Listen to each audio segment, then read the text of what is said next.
She owns what? Harrison Westbrook's roar shattered the silence of his opulent study as he hurled the crystal tumbler against the fireplace. It exploded in a shower of glass and whiskey. His attorney flinched. The entire northern corridor, sir. Every mile of land your railroad needs. Harrison seized the yellow deed, his hands trembling with rage. This says Eleanor Sullivan. My Eleanor Sullivan. Your fiancée, yes. The attorney swallowed hard. The schoolteacher owns more Wyoming land than you do. Blood drained from Harrison's face. 6 months courting a woman he thought was a simple country teacher, only to discover she controlled the very land that would make or break his empire.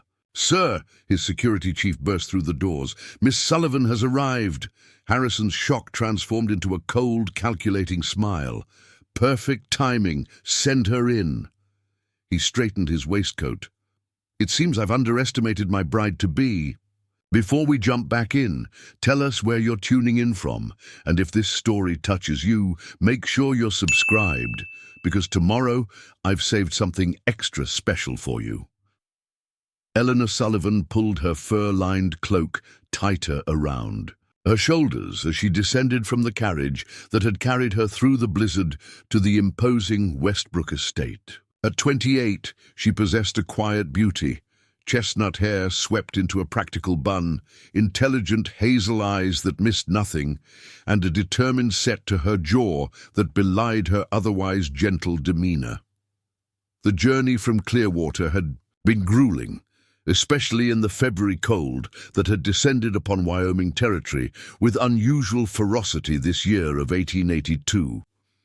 But when Harrison's telegram had arrived, demanding her immediate presence, Eleanor knew the moment of reckoning had finally come. Miss Sullivan, the butler greeted her with practiced formality, though Eleanor didn't miss the curious glance he cast her way as he took her snow-dusted cloak. Mr. Westbrook awaits you in his study. Thank you, Edwards, she replied, smoothing her simple navy blue traveling dress.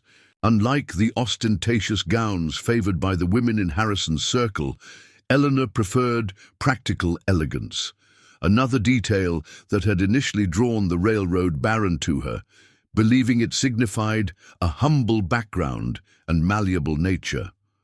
How wrong he had been. Eleanor followed the butler through the mansion's cavernous hallways, past priceless artwork and furnishings imported from Europe, the spoils of Harrison's ruthless business dealings. 6 months ago, when he'd first appeared in Clearwater, under the pretense of establishing a new school endowment, she'd been wary of his intentions. Not because she was naive, but because she knew exactly who Harrison Westbrook was and what he represented. The butler knocked on the study doors, announcing her arrival before stepping aside. Eleanor took a deep breath, steadying herself for the confrontation ahead, then entered the lion's den with her head held high.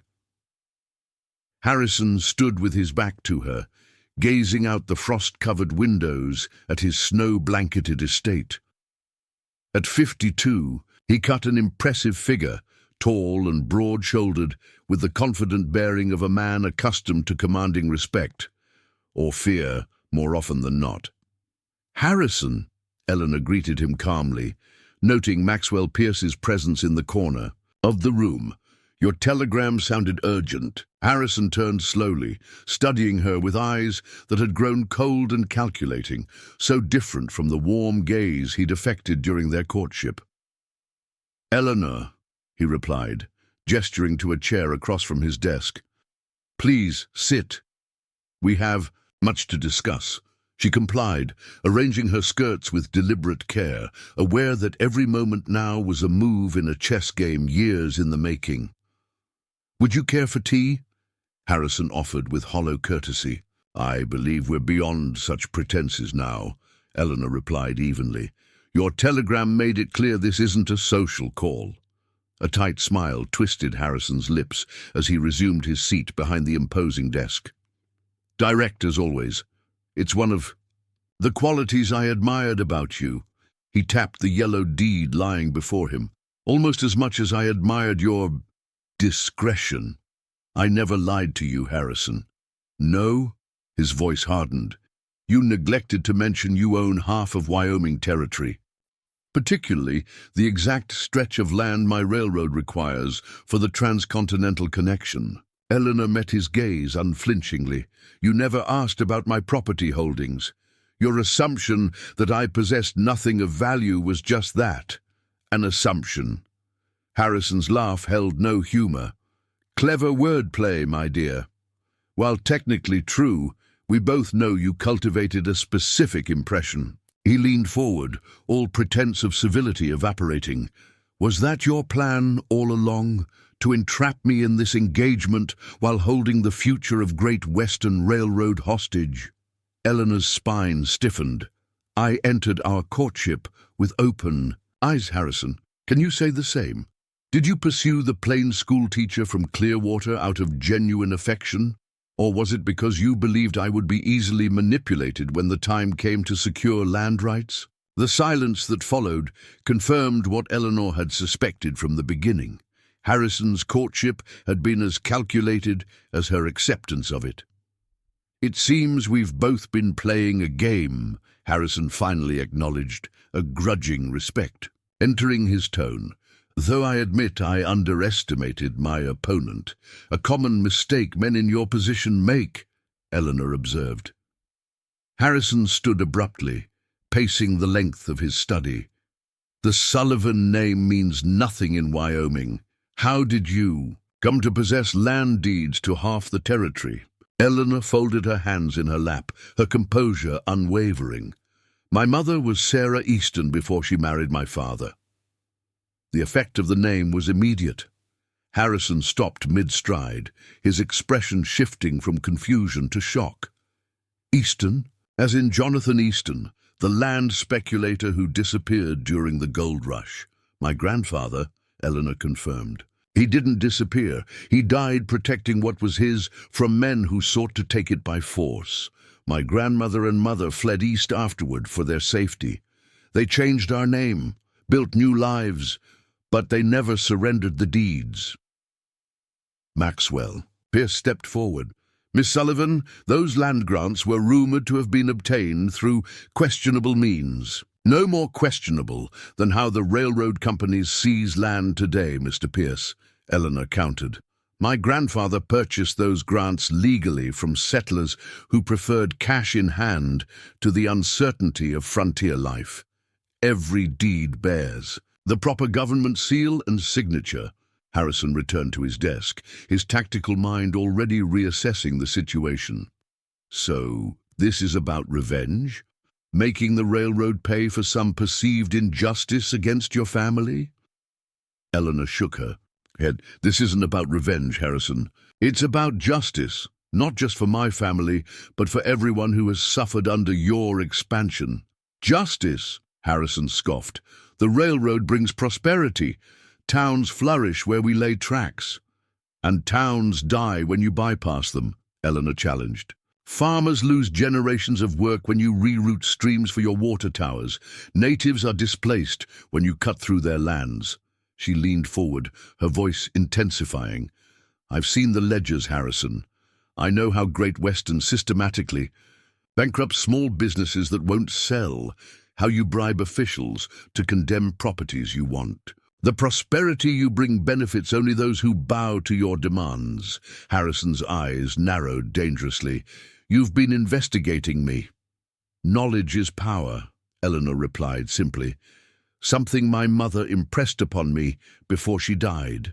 She made me promise to use our land holdings wisely, not for personal gain, but to ensure that progress didn't come at the expense of ordinary people. The railroad baron studied her with new eyes, reassessing the woman he had dismissed as a simple country schoolteacher.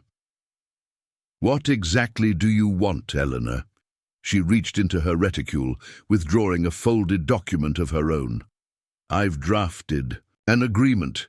Great Western may build its line through my lands under specific conditions. Harrison accepted the document with obvious reluctance. As he scanned the terms, his expression darkened. These conditions are unprecedented. Fair wages for all workers regardless of race or origin. Reparations for displaced families, profit sharing with the towns along the route. He looked up, incredulous. You can't be serious. Perfectly serious, Eleanor affirmed. Additionally, I want voting shares in Great Western equivalent to 20% of the company. Harrison laughed outright. You expect me to hand over control of my company to a school teacher? I expect you to partner with the woman who controls whether your transcontinental dream becomes reality or remains an expensive failure, Eleanor corrected him. The woman who, incidentally, holds an economics degree from Vassar College, another detail you never bothered to inquire about. The revelation silenced Harrison momentarily. When he spoke again, his voice carried a dangerous edge. And if I refuse these outrageous terms? Eleanor rose gracefully, retrieving her document. Then I'll take my proposal to Central Pacific. I understand they're quite eager to establish the first northern transcontinental route. You wouldn't dare, Harrison growled, rising to tower over her. I've already scheduled a meeting for next week, Eleanor informed him calmly. Mr. Huntington expressed considerable interest when I wrote to him. The mention of his chief rival sent a flush of anger across Harrison's features. This is blackmail. This is business, Harrison, Eleanor corrected him. The kind you've conducted for decades, only now you're not holding all the cards. She moved toward the door, then paused. I'll give you 3 days to consider my offer. After that, I board a train to San Francisco. As she placed her hand on the doorknob, Harrison called out, his voice containing an emotion she'd never heard from him before. Uncertainty. The engagement, he said. Was any of it real? Eleanor turned, her expression softening slightly. I admired your vision, Harrison. I still do. But I could never marry a man who values wealth over welfare, progress over people. She met his gaze directly. I had hoped our courtship might reveal a different side of you, one that could see beyond profit margins to the human cost of your ambitions. And instead, you found exactly the ruthless businessman you expected, Harrison concluded bitterly. Not entirely, Eleanor admitted. I found a man with the potential to be something more. Whether you choose to realize the potential remains to be seen. With those parting words, Eleanor Sullivan swept from the study, leaving Harrison Westbrook standing amidst the symbols of his enormous wealth, suddenly aware of how little power they truly represented against the hand she had just played. As the door closed behind her, Harrison sank into his chair, mind racing with calculations, contingencies, and for the first time in years, the unsettling realization that he might have finally encountered an adversary he couldn't simply overpower or outmaneuver. Well, Maxwell, he murmured to his stunned attorney, it appears I've underestimated the schoolteacher from Clearwater. Pierce cleared his throat nervously. What will you do, sir? Harrison gazed thoughtfully at the door through which Eleanor had departed, a new respect reluctantly taking root.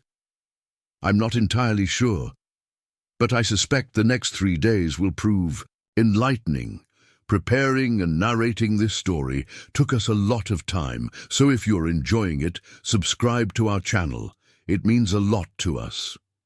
Now back to the story.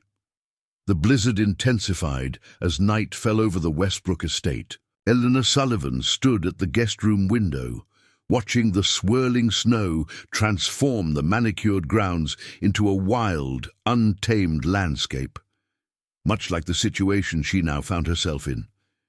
Harrison had insisted she stay until the storm passed, though they both knew the weather was merely a convenient excuse. A soft knock interrupted her thoughts. She opened the door to find Mabel, the elderly housekeeper, whose kind eyes couldn't quite hide her curiosity about the woman who had thrown the great Harrison Westbrook into such disarray. Miss Sullivan, Mr. Westbrook requests your presence in the conservatory for dinner, Mabel announced, handing her a folded note. Eleanor unfolded the message, recognizing Harrison's bold handwriting. Perhaps we can discuss our situation with clearer heads. 8 o'clock. Please tell Mr. Westbrook I'll join him shortly, Eleanor replied, closing the door once Mabel departed. She moved to the ornate wardrobe where her modest traveling trunk had been unpacked. Among her practical garments hung a single evening dress, emerald green silk, that complemented her hazel eyes. She had brought it anticipating that Harrison would insist on parading her before his business associates, as he often did. Instead, it would serve a different purpose tonight. In battle, one used every weapon available.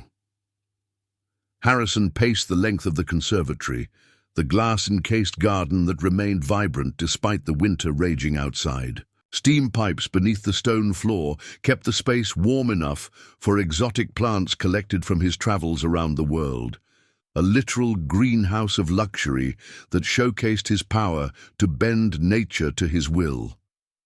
Mr. Pierce will not be joining. Us for dinner? Eleanor asked as she entered, her voice echoing slightly among the tropical foliage. Harrison turned, momentarily taken aback by her appearance. The school teacher was gone, replaced by a woman whose bearing would not have been out of place in the finest parlors of New York or Boston.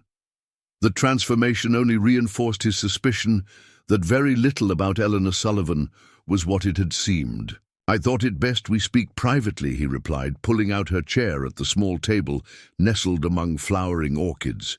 Some negotiations require discretion. Is that what this is? A negotiation? Eleanor seated herself, noting the fine china and silver that had been laid out for just the two of them.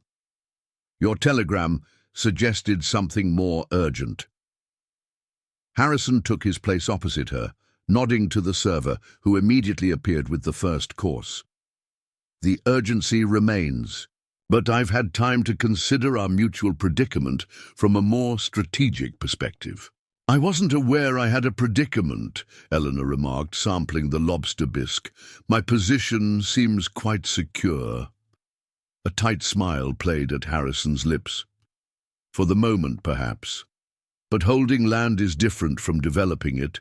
The taxes, alone on your inheritance, must be substantial. Nothing I can't manage with proper planning, Eleanor countered. The cattle operation on the eastern sections generates sufficient income, and the timber rights to the northern forests provide additional revenue.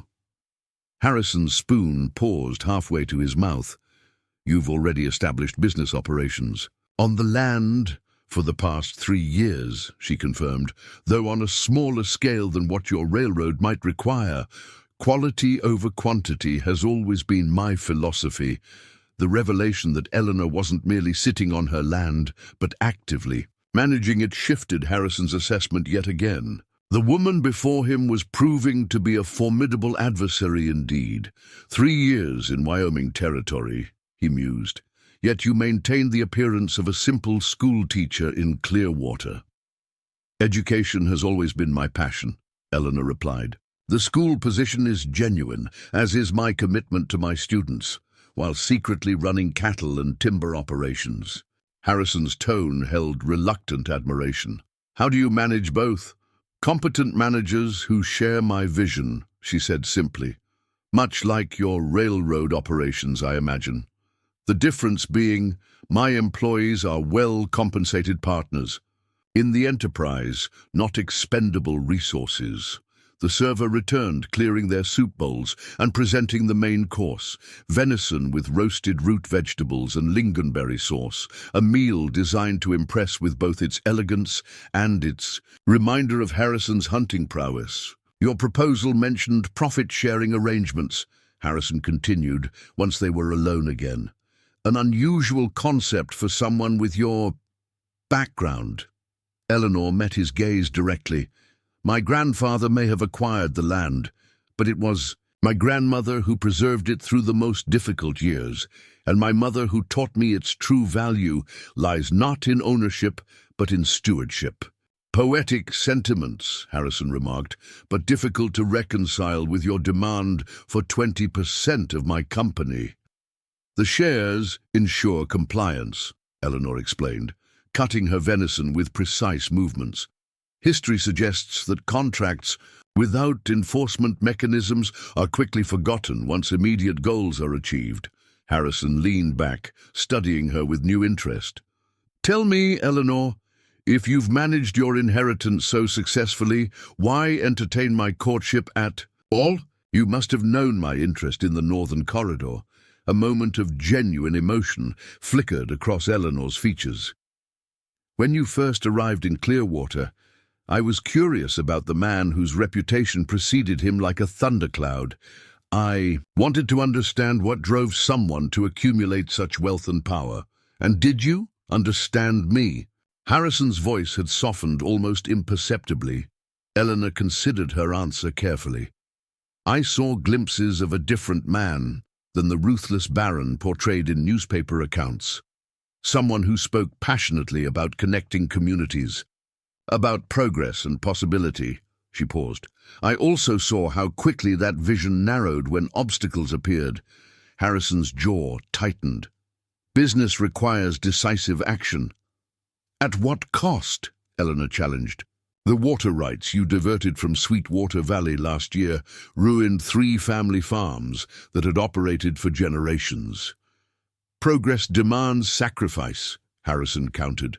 "Those farmers were offered fair compensation." "Fair by whose standard? Yours?" Eleanor set down her fork. "Those families didn't want money, Harrison. They wanted their livelihoods, their heritage, the future they'd planned for their children." The conversation lapsed into tense silence as the server returned, clearing their plates and presenting dessert, poached pears in cinnamon syrup. Harrison motioned for wine to be poured, a rare vintage from his personal cellar. "Your proposed conditions," he finally said, swirling the ruby liquid in his glass. "They would add considerable expense to the project. The shareholders would revolt. Only if you frame it as expense rather than investment," Eleanor suggested. "Fair wages reduce turnover. Community profit sharing builds loyalty and local support. Reparations for displacement create goodwill instead of lawsuits." Harrison studied her across the table, reassessing once again. "You've thought this through from all angles." "I've had years to prepare," she acknowledged, "ever since the surveys began pushing northward." "Then you anticipated our meeting long before I arrived in Clearwater." "I anticipated someone from the railroad would eventually approach," Eleanor clarified. "That it was you personally was unexpected." Harrison's eyes narrowed. "Yet you accepted my courtship." "As I said, I was curious." A hint of vulnerability crept into her voice. "And perhaps hopeful." "Hopeful?" Harrison echoed, genuine confusion, crossing his features. "That the man might prove different from his reputation," Eleanor admitted. "That beneath the railroad baron might be someone who could see beyond the next quarter's profits to the legacy he was building, not just in steel and timber, but in lives affected." For a brief moment, something unguarded flashed across Harrison's face, regret, perhaps, or recognition. Then his expression hardened once more. "A charming sentiment," he said dismissively, "but sentiment doesn't build railroads." "No, Eleanor." "Agreed, but it might build something more lasting." Harrison set down his wineglass with deliberate care. "I've had my legal team review your proposal. While most of your conditions are unworkable in their current form, there may be room for adjustments that could satisfy both our interests." Eleanor recognized the shift in tactics. From confrontation to negotiation. Classic Harrison Westbrook strategy, according to those who had faced him across bargaining tables. "I'm listening," she said cautiously. Harrison rose, offering his arm in a gesture reminiscent of their courtship days. "Join me in the drawing room. I've had Maxwell prepare some alternative arrangements that might prove mutually beneficial." As Eleanor placed her hand on his arm, she felt the familiar tension that had always existed between them. Part attraction, part wariness, now complicated by the high-stakes game they found themselves playing. "I should warn you," she said, as they left the lush confines of the conservatory. "I won't be easily maneuvered into compromising what I believe is right." Harrison's smile held a new respect mingled with his customary confidence. "I would expect nothing less, Miss Sullivan.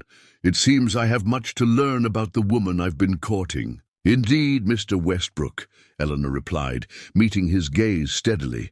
"Perhaps we're only now beginning to truly know one another." Behind them, the blizzard continued to rage, trapping them together in this unexpected battlefield of wills and visions. A railroad baron accustomed to conquering all in his path, and the simple farm girl who had just revealed herself as his most formidable opponent yet. Morning light filtered through the mahogany-framed windows of the Westbrook mansions. Drawing room illuminating the battle of wills that had continued through the night. Maps and documents covered every surface, property surveys, legal briefs, engineering reports, and competing proposals that charted two vastly different visions for Wyoming's future. Eleanor stood before the largest map, her finger tracing the proposed railroad route. Dark circles beneath her eyes betrayed her exhaustion, yet her voice remained steady as she addressed Harrison and his team of advisors. "Your alternate route through Eagle Pass would reduce construction costs, but it bypasses 3 existing settlements," she pointed out. "Over 2,000 people who would be left without rail access." Harrison, equally fatigued but unwilling to show weakness, crossed the room to examine the map. "Those settlements can be served by spur lines in the future. The priority is establishing the main corridor. Future promises don't feed families today," Eleanor countered. "These communities invested their savings based on preliminary surveys, showing the rail line would connect them." Maxwell Pierce cleared his throat nervously. "Miss Sullivan, while your concern for these communities is admirable, Great Western's obligation is primarily to its shareholders and to the government land grants that made expansion possible in the first place," Eleanor reminded him. "Grants provided with the explicit understanding that the railroad would serve public interest, not merely private profit." Harrison's chief engineer, Jacob Thornton, a weathered man with calloused hands that had built railways across 3 territories, studied the map with professional interest. "There may be a compromise," he suggested, reaching for a drafting pencil. "If we adjust the grade here and construct a trestle across Miller's Gorge instead of circumventing it, we could maintain access to these settlements while still achieving reasonable efficiency." Harrison frowned. A trestle of that magnitude would add significant expense. "Less than you might think," Thornton replied, sketching rapidly. "Recent innovations in steel truss design have reduced costs considerably, and the limestone quarry in the eastern section of Miss Sullivan's holdings could provide construction materials at minimal expense." Eleanor's eyes met Harrison's across the table. "My quarry operations would be happy to negotiate favorable rates for the stone, provided the communities are served as proposed." The railroad baron recognized the calculated move. She was offering a concession while reinforcing her position of strength. "You seem remarkably well versed in railway construction for a school teacher," Harrison observed. "I make it a habit to understand matters that affect my interests," Eleanor replied. "Just as you undoubtedly studied the territorial school curriculum before proposing your education endowment in Clearwater." A reluctant smile tugged at Harrison's lips. Their ongoing clash of wills had developed into a strange form of courtship, one based on strategic maneuvering rather than traditional romance, yet no less intense for its unconventional nature. "The trestle proposal has merit," he conceded, after examining Thornton's rough calculations. "I'll need more detailed cost projections before committing." "Of course," Eleanor agreed. "While your team prepares those, perhaps we should discuss the labor conditions outlined in my original proposal." Harrison's expression darkened. "Those terms remain problematic." "Only if you insist on maintaining current practices," Eleanor challenged. The accidents at Silver Creek last year cost 6 lives and resulted in substantial damages. Proper safety measures would have prevented those losses, both human and financial. The inquiry found no negligence on the part of Great Western, Harrison countered. An inquiry conducted by a commission appointed by your longtime associate, Governor Williams, Eleanor noted. Hardly an impartial assessment. Before Harrison could respond, the drawing room doors opened to admit Thaddeus Morgan, his security chief. The man's expression caused Harrison to straighten immediately. "What is it, Morgan?"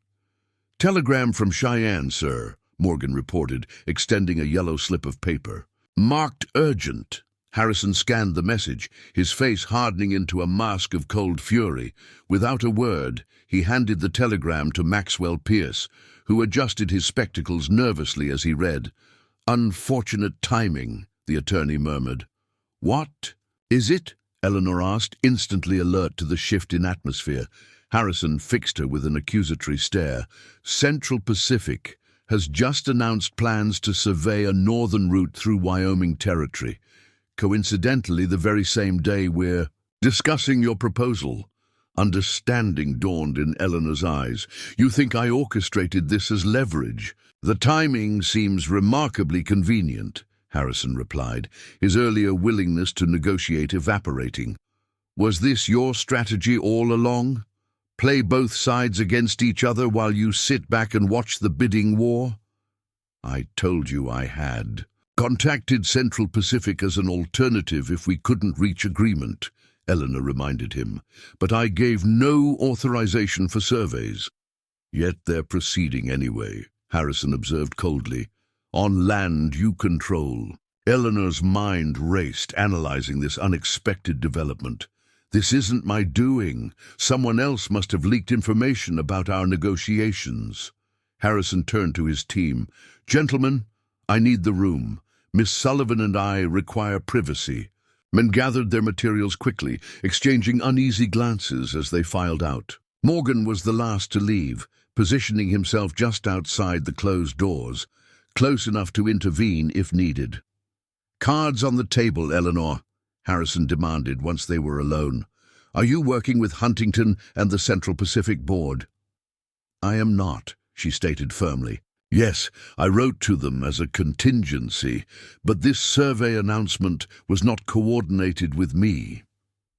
Harrison paced the length of the room, his agitation palpable. "If you're telling the truth, then someone is manipulating both of us."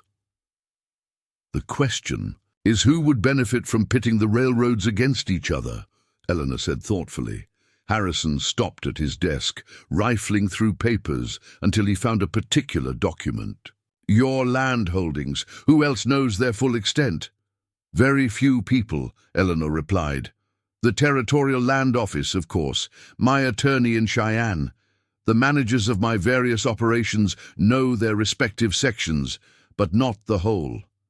"And the deeds themselves? Where are they secured?" Understanding flashed across Eleanor's face.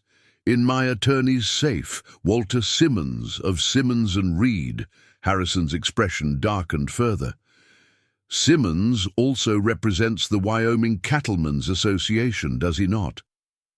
"Yes," Eleanor confirmed, the implications becoming clear. "Several of the largest ranchers have opposed railroad expansion, fearing it would bring more settlers and restrict open grazing." "Including Bradford Montgomery," Harrison added grimly. "The same Montgomery who tried to buy controlling interest in Great Western last year."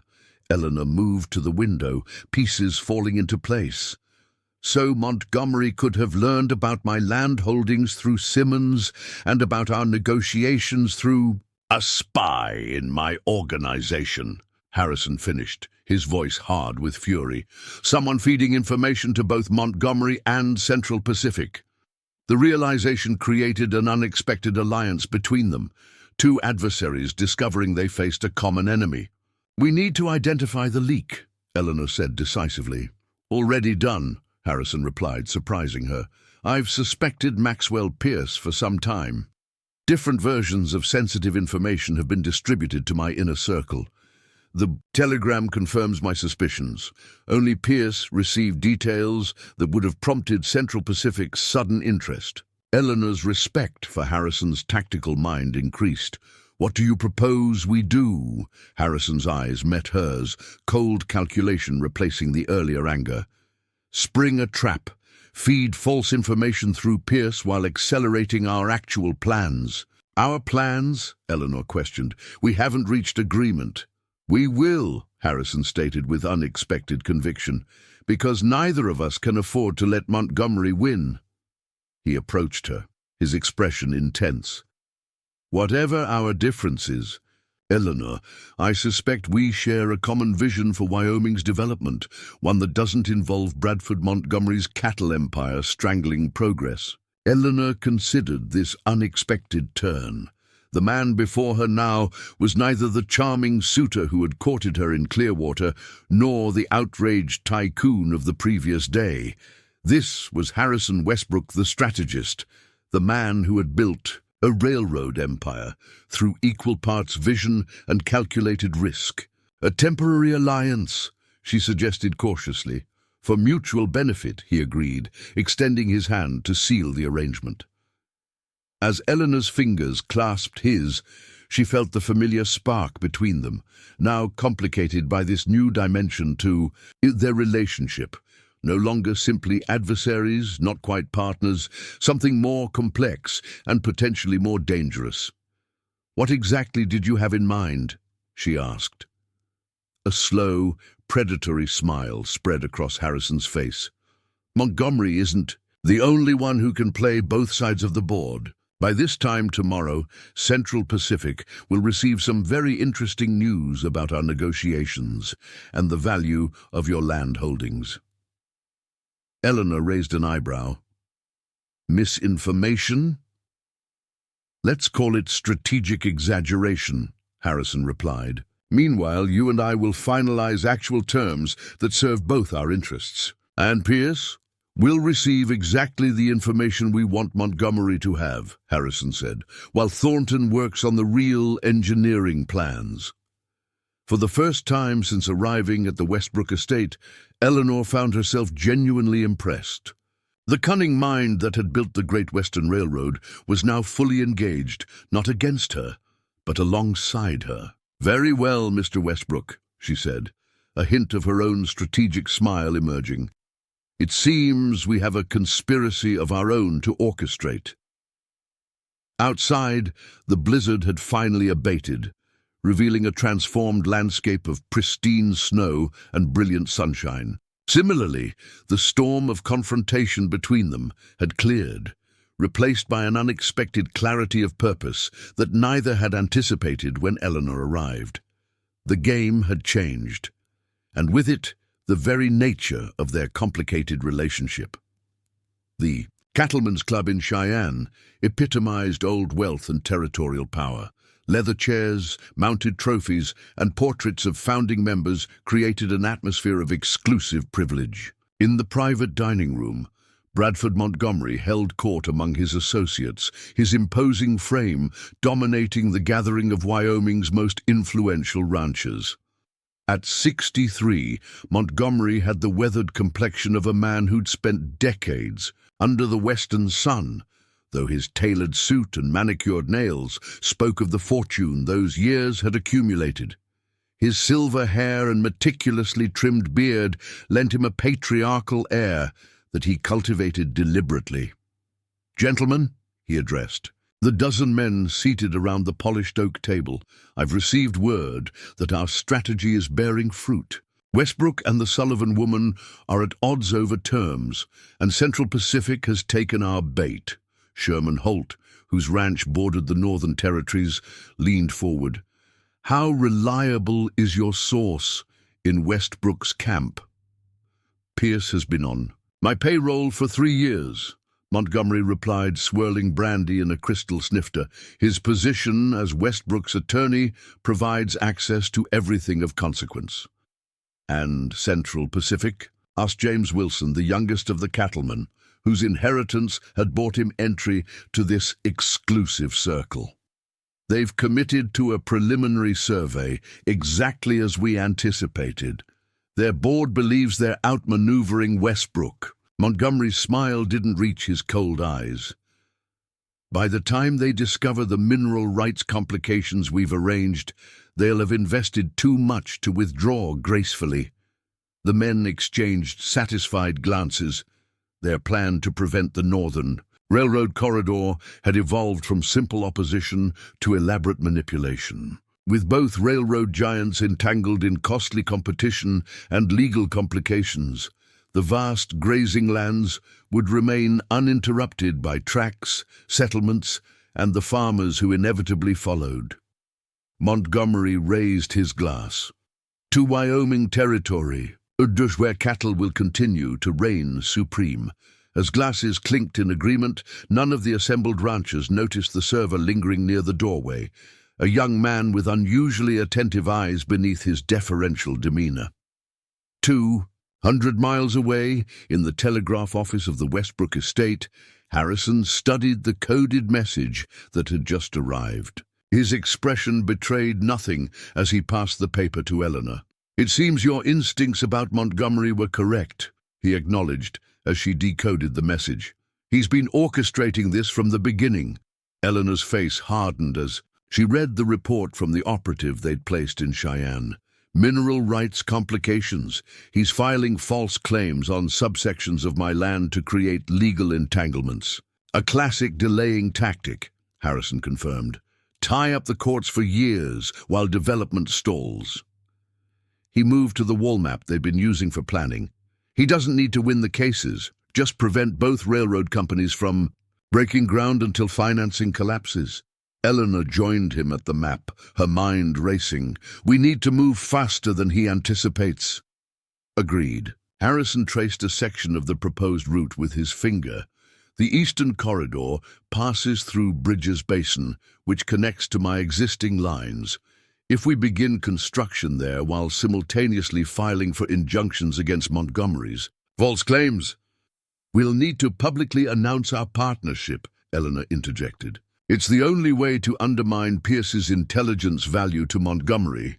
Harrison hesitated, studying her face. The past 48 hours had transformed their relationship in ways neither had anticipated.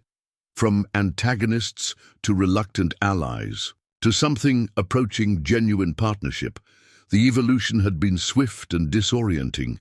A public announcement would make Central Pacific withdraw, he noted. We'd lose the leverage of competition. We don't need that leverage anymore, Eleanor countered. We need speed and certainty. She placed her hand on the map, fingertips just touching his. I'm prepared to accept your revised terms for the northern route, with the added provision that construction begins within 30 days. Harrison's eyebrows rose. That's an extremely aggressive timeline, necessary if we're to outpace Montgomery's legal maneuvers. She met his gaze directly. Can Great Western mobilize that quickly? The challenge in her voice appealed to something fundamental in Harrison's nature. The builder who had driven spikes alongside his crews in the early days, the visionary who saw opportunity where others perceived only obstacles. We can, he confirmed, a hint of his former confidence returning. But there's another issue to address. He stepped back, creating distance between them. Our engagement. Eleanor's expression remained carefully neutral. What about it? The circumstances have changed considerably since I proposed in Clearwater, Harrison pointed out. Your acceptance was part of a strategy, as was my offer. True, Eleanor acknowledged, though something in her tone suggested the matter might not be as simple as strategic calculation. Harrison studied her thoughtfully. However, given our new arrangement, a marriage would actually serve practical purposes. Combining our interests through matrimony would prevent future complications and present a united front against Montgomery's faction. Eleanor's lips curved into a bemused smile. That's perhaps the least romantic proposal I've ever heard, Harrison. For the first time since her arrival, genuine amusement flickered in his eyes. Would you prefer flowery declarations? I was under the impression you valued directness. I value honesty, she corrected him. And honestly, I'm not interested in a marriage of pure convenience. What would interest you? Harrison asked, his tone shifting subtly. Eleanor turned back to the map, tracing the outline of the lands they now jointly planned to develop. A partnership based on mutual respect and shared vision, not merely strategic advantage. She glanced at him over her shoulder. Something I'm not convinced you're capable of offering. The assessment stung more than Harrison expected. You've known me less than a year, Miss Sullivan.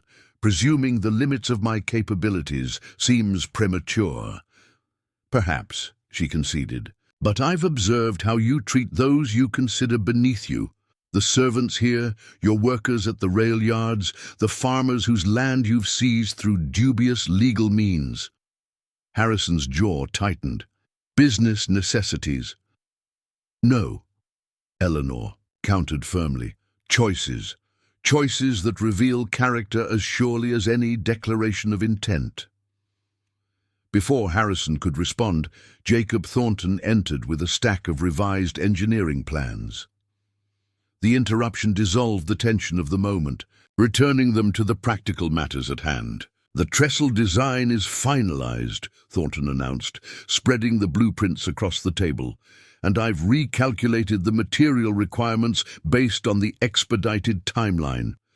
Eleanor and Harrison shifted their attention to the plans, their personal conversation set aside as they reviewed Thornton's work.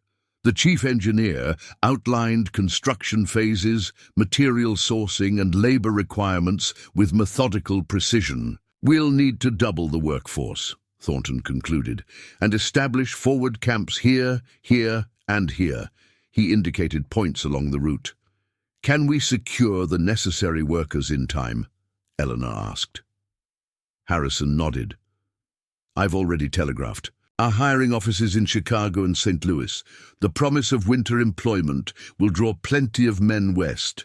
At fair wages, Eleanor reminded him pointedly. As agreed, Harrison confirmed, though his tone suggested the concession still rankled. A knock at the door interrupted their planning. Thaddeus Morgan entered, his expression unusually grave. Sir, riders approaching from the East Road. Flying Montgomery's brand. Harrison moved to the window, scanning the horizon, where a dozen mounted men were visible in the distance. How interesting. It seems Montgomery has decided personal intervention is warranted. Eleanor joined him, her expression concerned. He wouldn't come himself unless something had changed.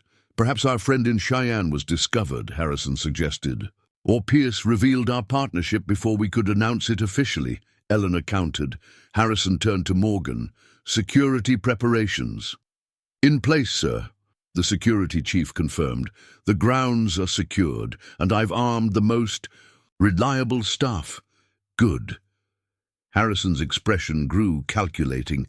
Now we need to decide whether to receive Montgomery as an unwelcome visitor or a hostile intruder. Eleanor considered the approaching riders. Let him in, but only him. The show of force suggests he's expecting resistance, which means he's already operating from a position of perceived advantage. Isolating him from his men would negate that advantage, Harrison agreed, impressed by her tactical thinking. More importantly, Eleanor added, it gives us an opportunity to discover what he knows and what he wants. Harrison nodded to Morgan. Admit Montgomery alone. His men remain outside the gates. As the security chief departed to relay the instructions, Harrison turned to Eleanor. I suggest you withdraw to the library. Montgomery is unlikely to exercise restraint in his language or threats with a lady present. Eleanor's chin lifted slightly. I own as much of this negotiation as you do, Harrison. More, in fact, since it's primarily my land at stake. She straightened her dress with deliberate care. Besides, I suspect seeing us together will unsettle him more than any security preparations. Harrison studied her, re-evaluating yet again. The woman who had entered his life under such deceptive circumstances. The schoolteacher facade had hidden not only a wealthy landowner, but a strategist whose mind operated with impressive clarity. "Very well," he conceded, "but be prepared. Bradford Montgomery represents the worst of the old territorial system. He believes himself entitled to whatever he desires simply because he arrived first and amassed the most cattle." "I'm familiar with the type," Eleanor replied dryly. "Men who mistake wealth for worth are common enough in any territory." The subtle barb might have been directed at Montgomery alone, or perhaps included Harrison himself. Either way, he had no opportunity to respond as Morgan returned to announce their visitor's arrival. "Show him in," Harrison instructed, positioning himself near the fireplace in a deliberate display of casual authority. Eleanor took a seat at the planning table, arranging the blueprints to reveal enough to be intriguing without exposing critical details. The staging was deliberate, a tableau designed to unsettle Montgomery from the moment he entered. As the door opened to admit their adversary, Harrison caught Eleanor's eye across the room.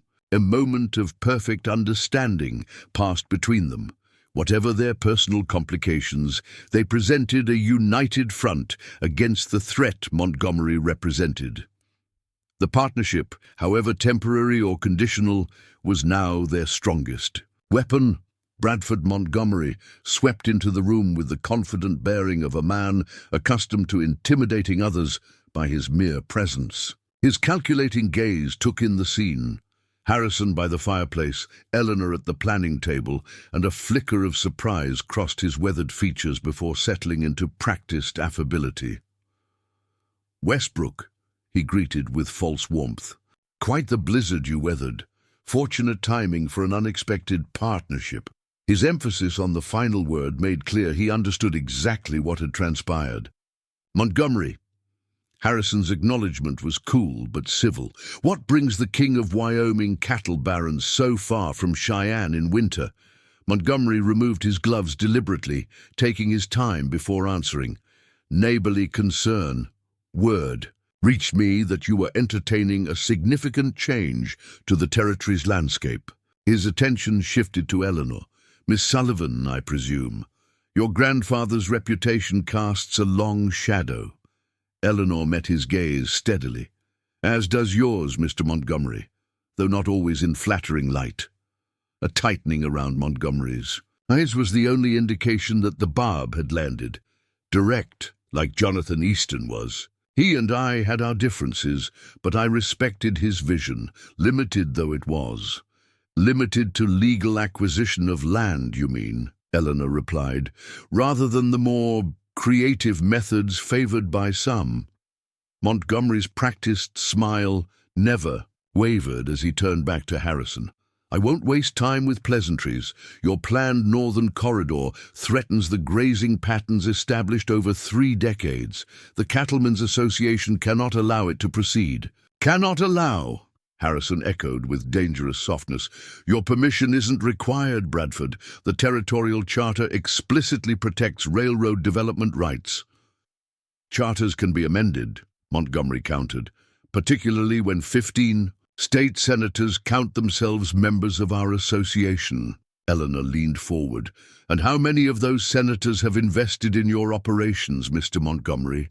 I wonder if their constituents know how their representatives' private interests influence public policy." Montgomery's attention snapped back to her, reassessing the woman he had clearly underestimated. "Politics has always been a gentleman's arrangement, Miss Sullivan. Your grandfather understood that." "My grandfather understood the difference between negotiation and extortion," Eleanor corrected him. "As do I."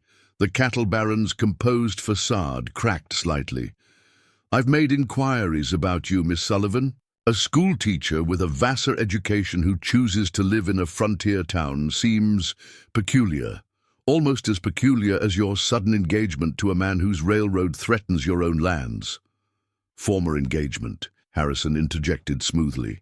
Miss Sullivan and I have agreed that a business partnership better serves our mutual interests. This revelation clearly caught Montgomery off guard. His strategy had presumed conflict between them, not collaboration. A partnership? Montgomery recovered quickly. How progressive. Though, I wonder how your shareholders will react to this. An orthodox arrangement. With enthusiasm, I expect, Harrison replied. The Northern Corridor will increase Great Western's value by approximately 30% upon completion.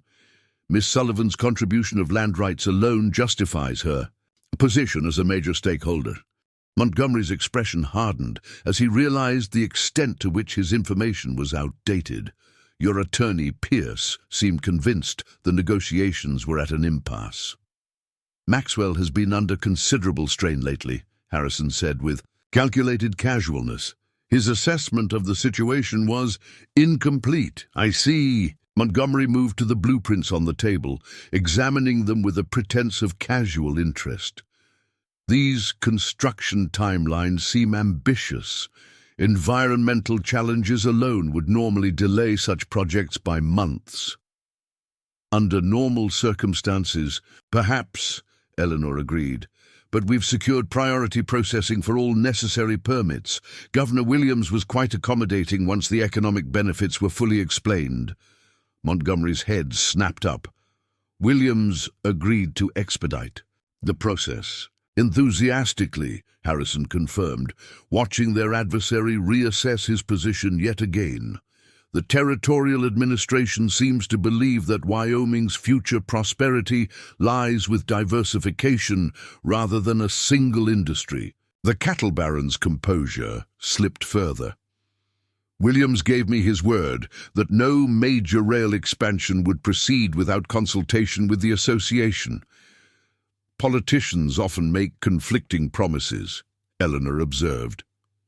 The governor, apparently, decided that 20,000 new jobs and doubled tax revenues outweighed his commitment to a few dozen ranchers, however wealthy. Montgomery abandoned all pretenses of civility. This won't stand, Westbrook. Even with Sullivan's land rights, you've overlooked crucial details. Water rights along the proposed route are controlled by association members. Mineral extraction. Permits for construction materials are subject to review by the Territorial Board, where we hold significant influence. Harrison moved to the sideboard, pouring 3 glasses of whiskey with deliberate calm. You've misunderstood the situation, Bradford. We're not seeking your approval or assistance. This meeting is merely a courtesy to inform you of decisions already made. He offered glasses to both Eleanor and Montgomery. Eleanor accepted with a slight nod. Montgomery ignored the gesture. Construction begins next month, Harrison continued. The contracts are signed, materials ordered, and workers already en route from the east. Whatever obstacles you intended to place in our path have been anticipated and addressed. Montgomery's gaze darted between them, measuring the truth of Harrison's statement.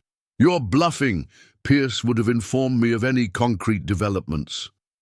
As I mentioned, Maxwell's information became somewhat unreliable, Harrison said mildly, a condition that tends to develop when one attempts to serve 2 masters.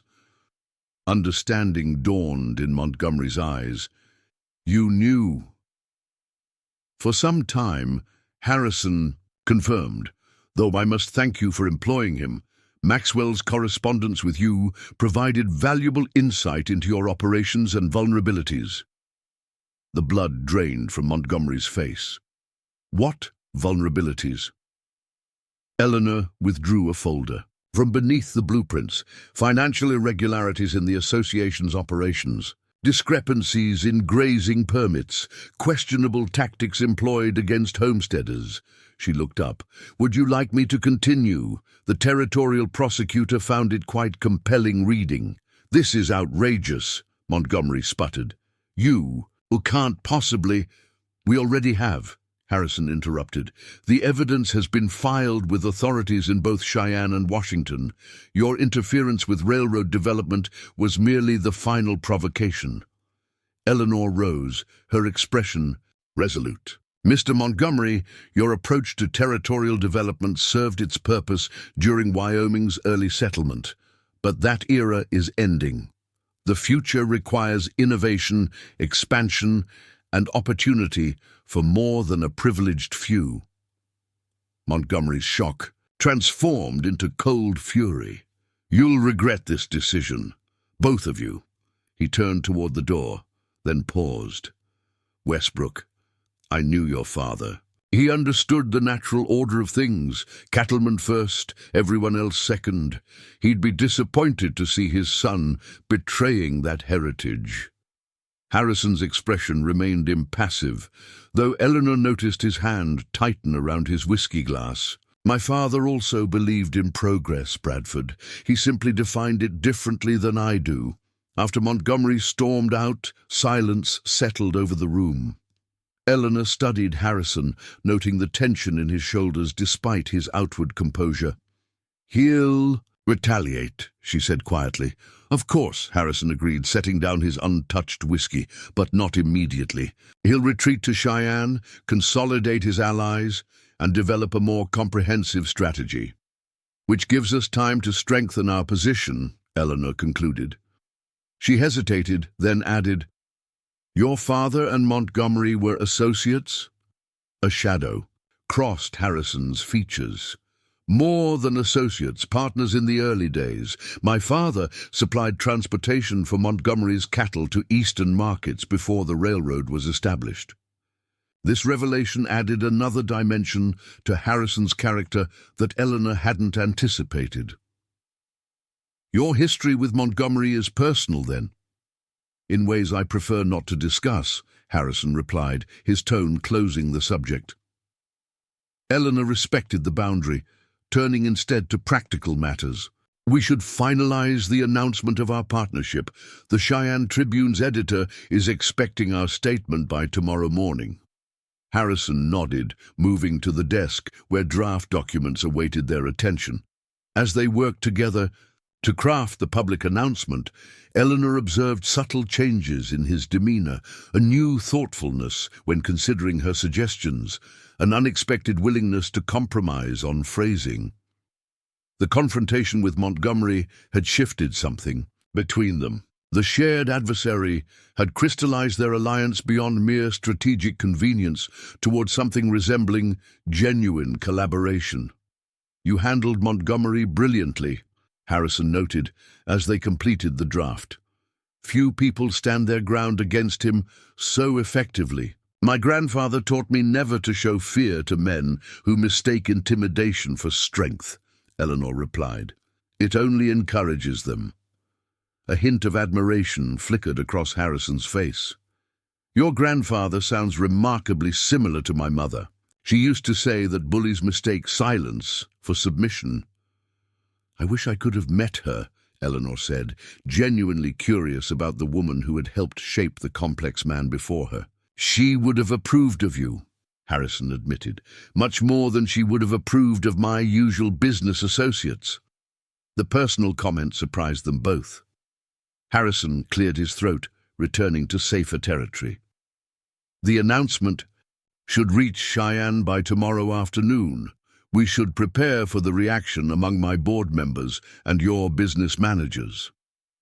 My people already have their instructions, Eleanor assured him, and your board will likely find the financial projections persuasive, regardless of their personal feelings about the arrangement. Harrison studied her thoughtfully.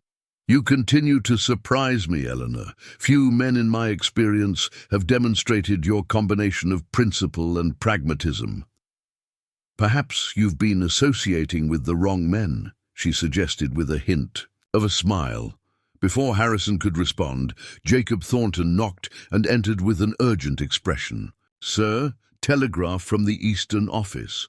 Central Pacific has withdrawn their survey teams and issued a statement denying any interest in the Northern Corridor. Harrison exchanged a significant look with Eleanor. Faster than anticipated. Montgomery must have contacts on their board, or they recognized a losing proposition once our partnership became known, Eleanor suggested. Either way, it simplifies our position. Harrison concluded. With Central Pacific withdrawn, we can accelerate preparations without concern for competitive interference. Thornton hesitated, clearly bearing additional news. There's more, sir. Reports from Cheyenne indicate unusual activity among Montgomery's associates. Several prominent cattlemen were observed meeting with territorial officials immediately after Montgomery's return. He's moving quickly, Harrison observed, attempting to establish regulatory obstacles before we can break ground. Eleanor considered this development. We need to adjust our timeline. The longer we wait, the more barriers he'll create. Harrison's expression turned resolute. Thornton, how soon can we mobilize the advanced construction teams? With emergency protocols, 72 hours, the chief engineer estimated. Do it, Harrison ordered. I want men and equipment moving toward Bridges Basin immediately. Thornton departed to execute the instructions. Eleanor recognized the strategic adjustment for what it was, a preemptive move that committed them irrevocably to their chosen course. You realize what this means, she said quietly. Once we break ground ahead of schedule, Montgomery will have no choice but to escalate. Harrison's eyes met hers, the steel in them now tempered with something more complex. Some battles can't be avoided, only confronted on the most favorable terms possible. For the first time since their unexpected alliance began, Eleanor felt genuine confidence in their shared purpose. Not merely as a business arrangement, but as a vision for Wyoming's future that transcended their individual interests. Outside, the sun began to set over the snow-covered landscape, casting long shadows across the estate grounds. In Cheyenne, Bradford Montgomery was undoubtedly marshalling his considerable resources against them. Yet within the study, surrounded by their plans and shared purpose, the threat seemed distant compared to the immediate reality of their partnership. A partnership that continued to evolve in ways neither had anticipated. Dawn broke over Bridges Basin, painting the snow-covered valley in hues of pink and gold. The tranquil scene belied the flurry of activity at its center, where Great Western's advance teams had established a forward camp. Steam billowed from portable forge units as workmen hammered spikes and aligned rails. Horse-drawn wagons continued to arrive, laden with supplies and additional laborers drawn by the promise of winter employment.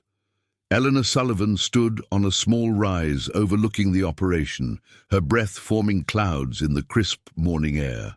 Despite the cold, she felt a warm satisfaction at the progress made in just 5 days since their confrontation with Montgomery. Harrison's ability to mobilize resources had proven even more impressive than she'd anticipated. Quite a sight, isn't it? Jacob Thornton approached, offering a steaming cup of coffee. 37 men when we arrived, nearly 200 now. Remarkable, Eleanor agreed, accepting the coffee gratefully. How far have they progressed? Nearly 3 miles of grade completed, Thornton reported with professional pride. We'll begin laying track by tomorrow if the weather holds. Mr. Westbrook's decision to prefabricate sections at the eastern facility is paying dividends. Eleanor nodded, impressed by the foresight. Any sign of interference? Thornton's expression grew more serious. Nothing direct, though we've had reports of riders watching from the ridgeline. He gestured toward the distant hills. Montgomery's men, most likely, assessing our progress and numbers. But no attempts to disrupt operations. Not yet. The armed guards Mr. Westbrook insisted upon may be deterring anything overt. Thornton took a sip of his own coffee. Though there are other concerns.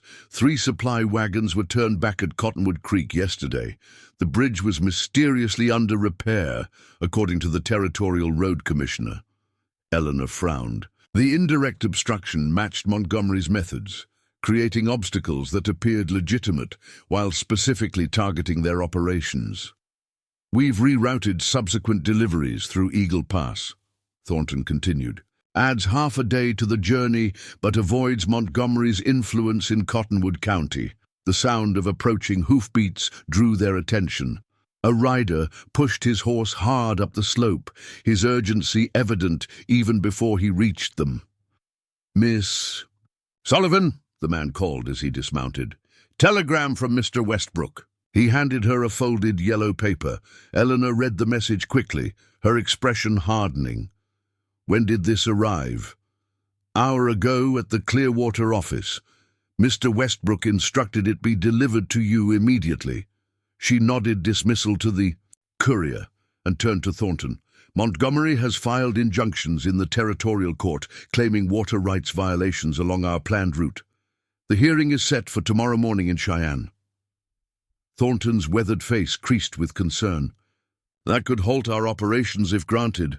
"Exactly his intention," Eleanor confirmed. "Harrison requests my presence in Cheyenne immediately to counter Montgomery's legal maneuvers." "I'll have a wagon prepared," Thornton offered. Eleanor shook her head. "The coach through Clearwater will be faster. I need to stop at my home to retrieve the original water rights documentation anyway." As preparations for her departure were made, Eleanor surveyed the construction site once more. In just days, they had transformed untouched wilderness into the beginning of a transportation artery that would reshape Wyoming's future. The thought of Montgomery's legal tactics threatening their progress ignited a determination that surpassed mere business interest. This land, these people, represented her legacy as surely as the deed that bore her name. The territorial courthouse in Cheyenne represented Wyoming's aspirations towards statehood. A substantial stone building with classical columns and formal chambers that wouldn't have looked out of place in a more established eastern city. Inside the main courtroom, the territorial judge prepared to hear arguments in the case of the Wyoming Cattlemen's Association versus Great Western Railroad and Sullivan Holdings.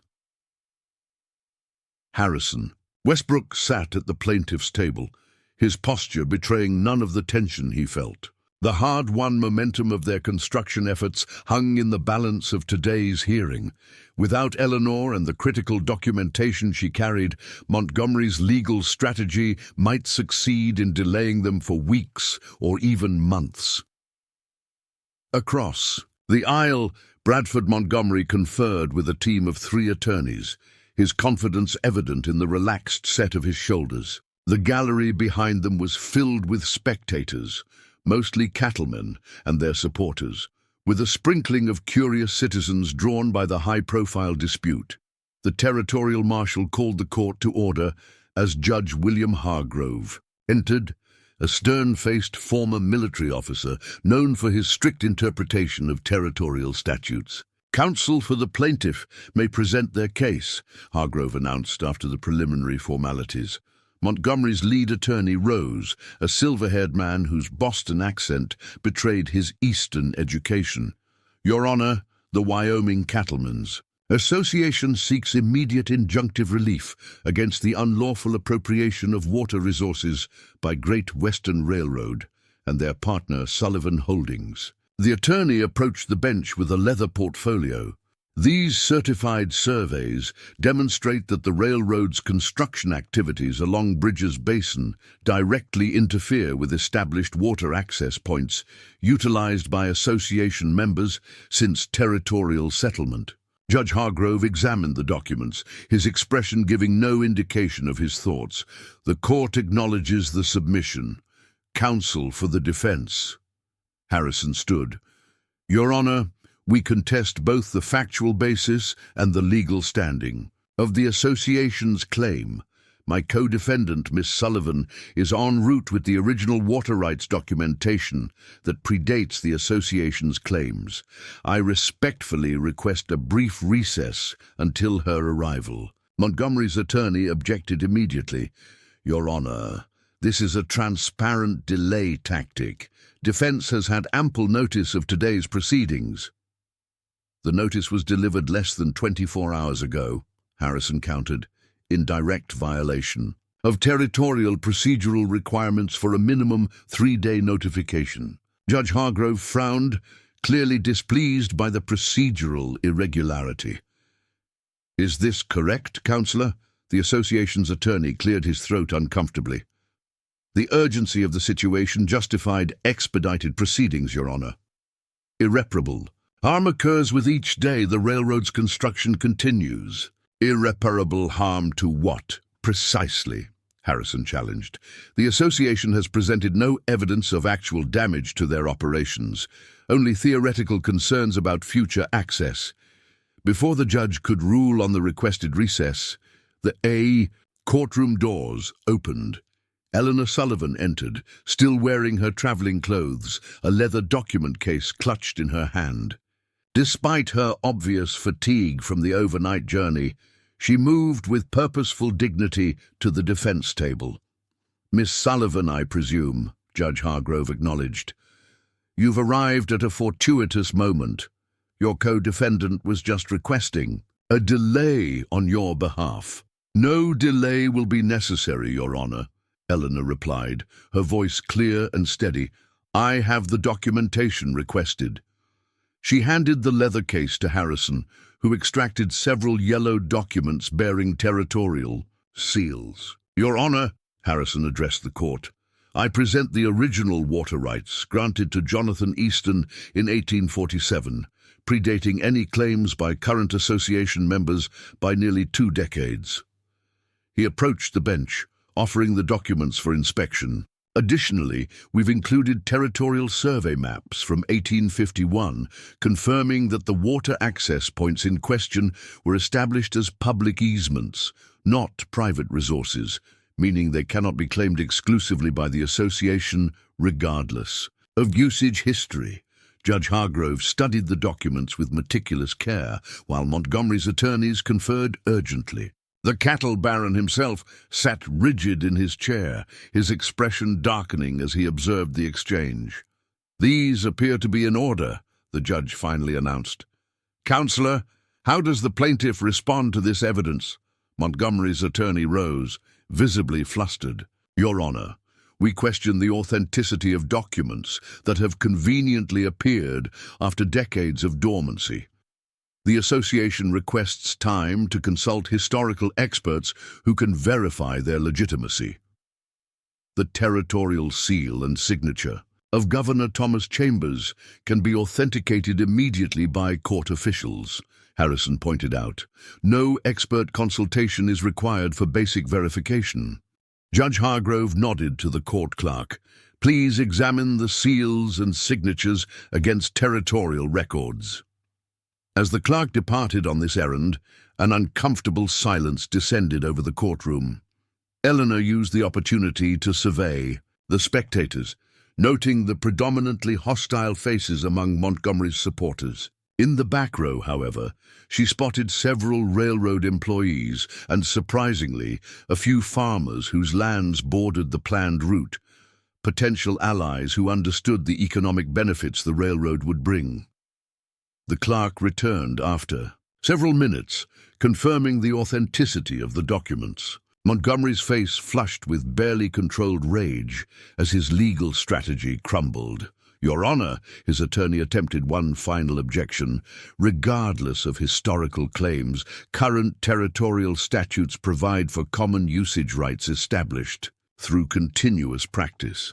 Our members have utilized these water sources for over 30 years. As public easements," Eleanor interjected, "which we have no intention of restricting. Our construction plans include improved access points that will benefit all territorial residents, including association members." She withdrew additional documents from the case. "These engineering specifications demonstrate our commitment to enhancing rather than limiting water access. We respectfully submit that the association's concern is not about water rights at all, but rather an attempt to halt progress that threatens their monopoly on transportation and shipping." The directness of the accusation caused murmurs throughout the courtroom. Judge Hargrove rapped his gavel for order, his expression stern as he considered the competing claims before him. "I have heard sufficient arguments to render a decision," he announced. Based on the documentation presented, the court finds that the plaintiff has failed to demonstrate either legal standing or imminent harm sufficient to justify injunctive relief. He directed his attention to Eleanor and Harrison. However, the defendants are ordered to adhere strictly to the access improvements outlined in their specifications. Any deviation will result in immediate reconsideration of this ruling.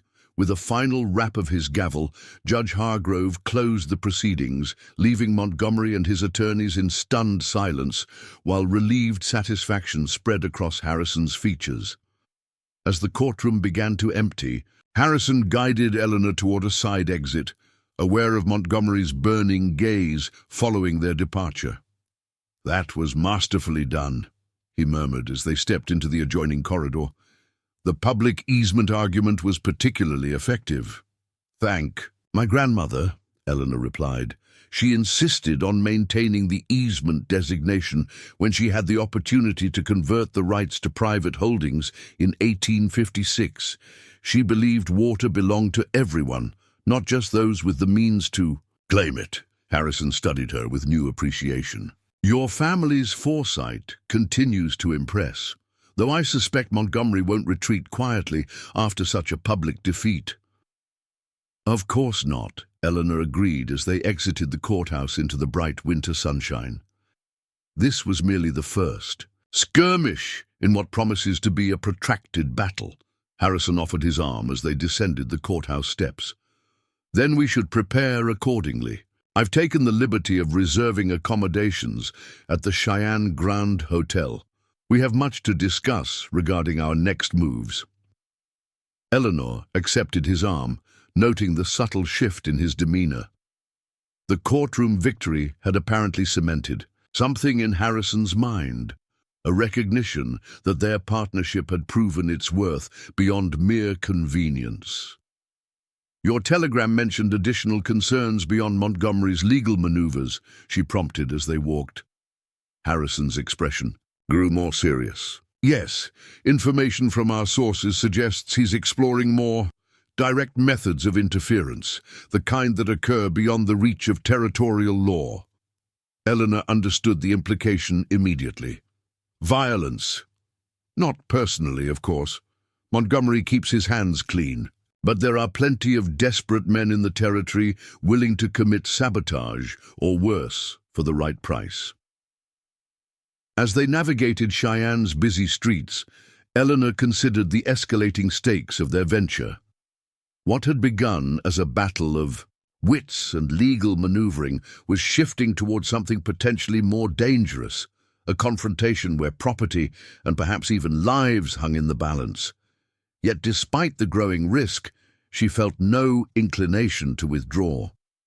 If anything, Montgomery's increasingly desperate tactics only reinforced her conviction that their vision for Wyoming's development was worth defending.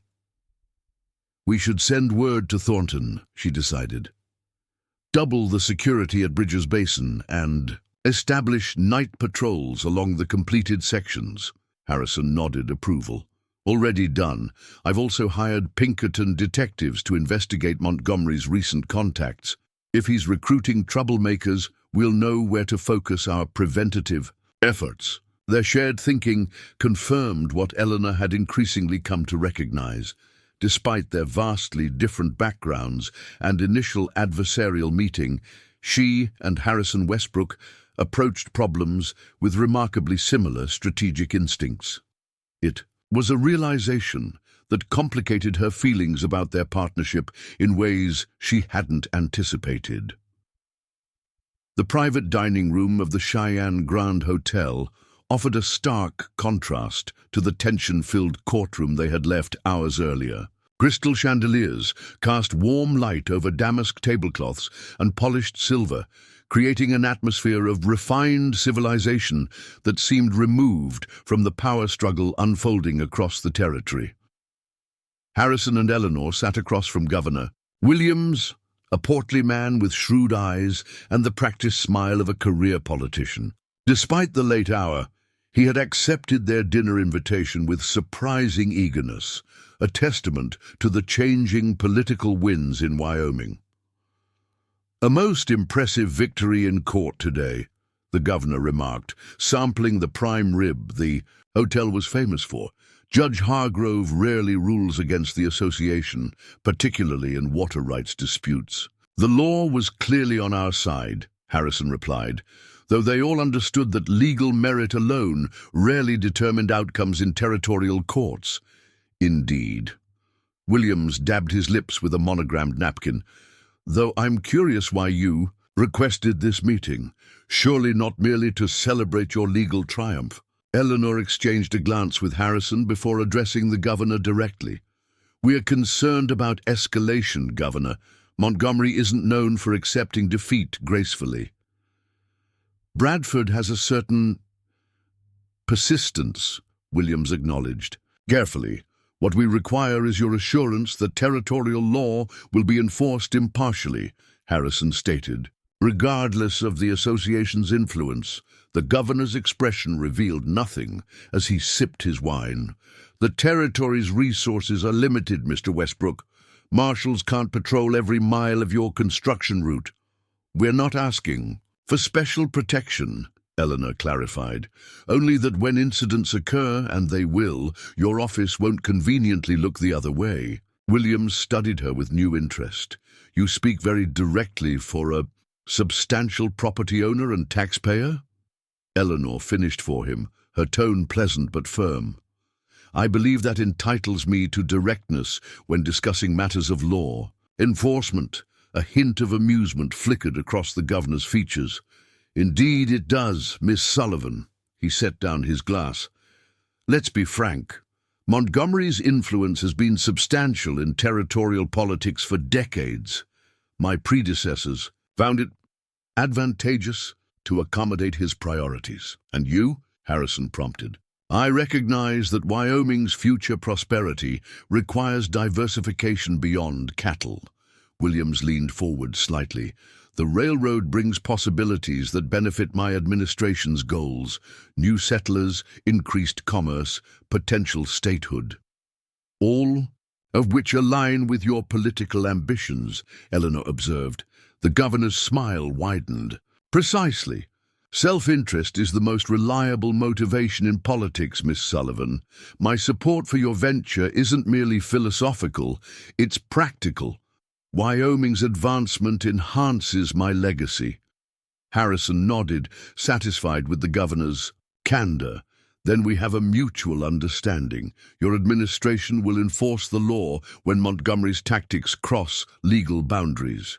"Within our capabilities," Williams qualified, "though I suggest you maintain your private security measures as well. The territory is vast, and information travels slowly." Their conversation shifted to specifics: which officials could be trusted, which were in Montgomery's pocket, and what resources the governor could discreetly make available. Throughout the discussion, Eleanor noted Williams' constant assessment of her, his initial condescension gradually replaced by grudging respect, as she demonstrated her grasp of territorial politics. As the evening concluded and the governor took his leave, he paused at the doorway. "A word of caution," he offered. "Montgomery has called an emergency association meeting for tomorrow. My sources indicate he's advocating for extreme measures." "What kind of measures?" Harrison asked. Williams shrugged. "Nothing specific, but several of his more volatile supporters will be in attendance, men who prefer direct action to legal maneuvering." After the governor's departure, Harrison and Eleanor remained at the table, considering this new information. "He's more pragmatic than I expected," Eleanor remarked. "Williams follows power," Harrison replied. "For decades that meant the association. Now he sees the balance shifting." He poured them each a small cognac. "The question is how far Montgomery will go to prevent that shift." Eleanor accepted the crystal snifter, warming the amber liquid between her palms. "The construction camp remains vulnerable, despite our precautions. Nearly 3 miles of completed track, each accessible to sabotage. I've arranged for additional Pinkerton agents to supplement Thornton's security, Harrison assured her, but we should consider returning to Bridges Basin ourselves. Our presence might deter the more extreme elements. Eleanor studied him over the rim of her glass. You surprise me, Harrison. 6 days ago, you would have delegated such concerns to subordinates while remaining safely in your mansion. A wry smile crossed his features. 6 days ago, I hadn't witnessed the effectiveness of personal intervention. Your handling of the courtroom situation today was— He paused, searching for the right word. Illuminating. In what way? You connected with the judge and spectators in a manner my attorneys never could. Not through legal argument alone, but through conviction and presence. Harrison's expression grew thoughtful. I've spent years building my empire through proxies and representatives. Perhaps that approach has limitations I hadn't recognized. The admission revealed a capacity for self-reflection Eleanor hadn't anticipated from the railroad baron. Delegation has its place, she acknowledged, but leadership sometimes requires direct engagement. Harrison raised his glass in acknowledgement. A lesson my father attempted to teach me years ago. I was too focused on expansion to appreciate its wisdom then. This glimpse into Harrison's past intrigued Eleanor. Tell me about him, she invited. Your father seems to have been quite different from the man Montgomery described. Harrison's expression softened with memory. He was complicated, ambitious and driven, certainly, but guided by principles beyond mere profit. He stared into his cognac. He believed transportation was civilization's foundation, that connecting communities created opportunities for those who would otherwise remain isolated and impoverished. A philosophy you've continued, Eleanor observed. In part, Harrison admitted, though I've often sacrificed the broader vision for quarterly returns and shareholder expectations. His gaze met hers directly. Your grandfather appears to have maintained his principles more consistently. The conversation had ventured into unexpectedly personal territory. Eleanor considered her response carefully. My grandfather faced different pressures. His shareholders were his family and the communities he helped establish, not distant investors demanding constant growth. A significant distinction, Harrison agreed, though not an insurmountable one, perhaps. The implication hung between them, that their partnership might represent more than a temporary alliance of convenience, but potentially a new approach to development that balanced profit with principle. Before Eleanor could respond, a sharp knock interrupted them. Thaddeus Morgan entered, his expression grave. Sir, Miss Sullivan, a rider just arrived from Bridges Basin. There's been an incident. Harrison set down his glass. What kind of incident? Sabotage, Morgan reported grimly. Someone tampered with the blasting charges at Eagle Pass. 2 men injured, 1 critically. Eleanor rose immediately. When did this happen? Early evening, according to the messenger. Mr. Thornton has suspended all operations until a thorough safety inspection can be completed. Harrison's expression hardened into the cold determination Eleanor had witnessed during their confrontation with Montgomery. Prepare the private car. We'll take the midnight train as far as Rawlins, then proceed by horseback at first light. After, Morgan departed to make arrangements. Harrison turned to Eleanor. This changes our approach. Montgomery has crossed the line from obstruction to violence. You expected this, Eleanor noted. It wasn't a question. I anticipated the possibility, Harrison corrected, but expectation doesn't diminish the response required. He moved to the window, gazing out at Cheyenne's darkened streets. When men were injured under my father's watch, he personally visited their families, ensured their care, and identified those responsible. And you intend to do the same? Harrison turned back to her, resolution evident in his stance. With one addition, I intend to make it abundantly clear that such tactics will not succeed in deterring our progress. They will only accelerate it. How? By doubling our workforce and establishing round-the-clock operations, Harrison decided. 3 shifts, continuous construction, additional security. Montgomery wants to intimidate our workers. We'll bring in so many that individual threats become ineffective. The boldness of the response impressed Eleanor. That will substantially increase costs. Some expenses transcend ledger books, Harrison replied.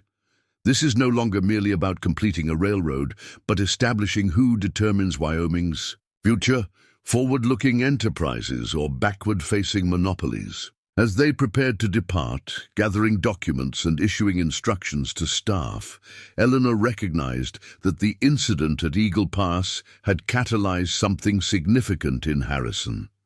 The businessman calculating profit margins had been temporarily superseded by the visionary his father had tried to nurture, someone who understood that true leadership sometimes required moral courage alongside financial acumen. Whether this transformation would endure remained uncertain, but its emergence suggested possibilities Eleanor had not anticipated when she first accepted Harrison Westbrook's courtship in Clearwater. Dawn broke over Eagle Pass, revealing the damage from the previous evening's sabotage. Splintered timbers and twisted rail sections created a chaotic tableau against the otherwise pristine landscape. Workers moved cautiously through the site, assessing structural integrity, while Pinkerton agents examined the surrounding area for evidence. Harrison knelt beside a section of damaged track, his gloved fingers tracing the splinter pattern. Professional work, he observed grimly. Whoever set these charges knew precisely where to place them for maximum effect. Jacob Thornton nodded agreement. Military training, most likely. Several former cavalry officers have been seen with Montgomery's men recently. Eleanor surveyed the scene, noting the strategic location of the damage at a critical juncture, where the line curved through the pass, requiring specialized engineering. They knew exactly where to strike to create the longest delay. 2 weeks minimum, Thornton estimated. We'll need to recalculate the grade and replace the supporting trestles before we can relay track. Harrison rose, brushing snow from his knees. You'll have double the manpower by tomorrow. I've already telegraphed the Eastern Division to redirect workers. Thornton's weathered face registered surprise. That will deplete operations across 3 territories, sir.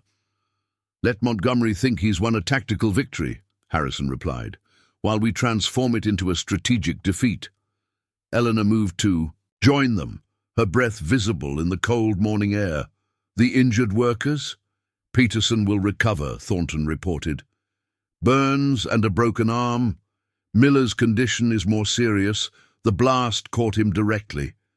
Dr. Wilson is with him at the camp infirmary. I want full wages continued for both men during recovery, Harrison instructed, and compensation for their families' additional expenses. Already arranged, Eleanor informed him, having seen to those details herself upon their arrival. I've also established a general injury fund for any future incidents. The men should know their families won't suffer if they're harmed while working. Harrison's surprised expression quickly transformed into approval. An excellent initiative. Make it company policy moving forward, not just for this project. Their collaboration had developed an easy rhythm, each anticipating the other's priorities and supplementing where needed. What had begun as a forced alliance against Montgomery had evolved into a genuine partnership built on complementary strengths. Sir, Morgan approached, leading a trail-worn man in a Pinkerton uniform. Jenkins has returned from surveillance. Of the association meeting, the detective offered a tired salute. Mr. Westbrook, Miss Sullivan, I observed the gathering at Montgomery's Cheyenne headquarters as instructed. And, Harrison prompted, contentious, sir, several prominent ranchers opposed Montgomery's more extreme suggestions, particularly after word spread about the injuries here. Jenkins extracted a small notebook. Davidson and Fletcher threatened to withdraw from the association entirely if similar tactics continued. Interesting, Eleanor commented. Both have operations bordering our proposed route. They stand to benefit from the railroad despite their association membership. Dividing Montgomery's support base, Harrison noted with satisfaction. Self-interest proves reliable once again. There's more, Jenkins continued. Montgomery appeared unstable during the meeting. When challenged by Davidson, he made threats public enough that several members departed immediately. Harrison and Eleanor exchanged concerned glances. An irrational Montgomery presented unpredictable dangers. What kind of threats? Eleanor asked. Specific to you both, Jenkins reported uncomfortably. His exact words were, Westbrook and the Sullivan. Women have declared war on Wyoming's lifeblood. Wars have casualties. The implied violence hung in the cold air between them. Harrison's expression hardened. Double the guard rotations, he instructed Morgan, and arrange for armed escorts whenever Miss Sullivan travels between sites. That won't be necessary, Eleanor began to protest. It's non-negotiable, Harrison cut her off, his tone allowing no argument. Montgomery's tactics have escalated beyond business rivalry into personal vendetta. We'll adjust accordingly. The protective impulse was unexpected from a man who, just days earlier, had viewed her primarily as a strategic obstacle. Eleanor wasn't certain whether to feel gratified by his concern or irritated by his presumption. Before she could decide, a commotion at the edge of the worksite drew their attention. A group of riders approached, their progress slowed by the armed guards Thornton had positioned at the perimeter. Association members, Morgan identified, shading his eyes against the morning sun. Davidson's at the lead, with Fletcher and Wilson. Behind him, Harrison straightened, adjusting his coat. Interesting timing. Let's hear what they have to say.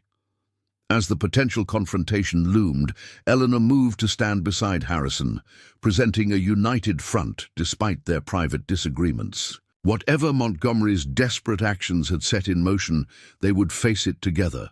The railroad baron and the woman who owned half of Wyoming, their partnership now extending far beyond what either had initially imagined. 3 months. Later, spring sunshine warmed the decorated platform erected alongside the newly completed section of the Great Western Railroad's northern corridor. Flags and bunting fluttered in the gentle Wyoming breeze as a crowd of nearly 500 gathered for the ceremonial driving of the golden spike that would mark the official opening of the line. Eleanor Sullivan stood near the podium, watching, as Harrison addressed the assembled dignitaries, workers, and settlers who had traveled from across the territory to witness the historic moment. His commanding presence had only grown more assured in the weeks since their confrontation with Montgomery, but there was a new quality to his leadership now. An authenticity that resonated with everyone from the territorial governor to the humblest rail worker. Today marks not merely the completion of a railroad segment, Harrison's voice carried across the gathering, but the beginning of Wyoming's transformation. These tracks represent more than steel and timber.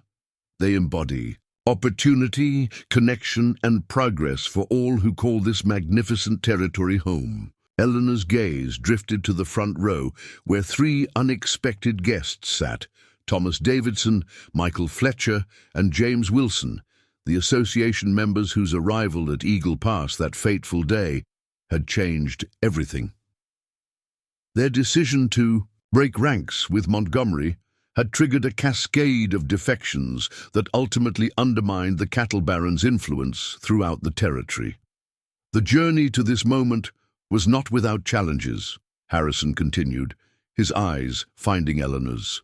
Briefly, but adversity revealed the true character of Wyoming's people, resilient, forward-thinking, and committed to building a future that honors our pioneering past while embracing new possibilities.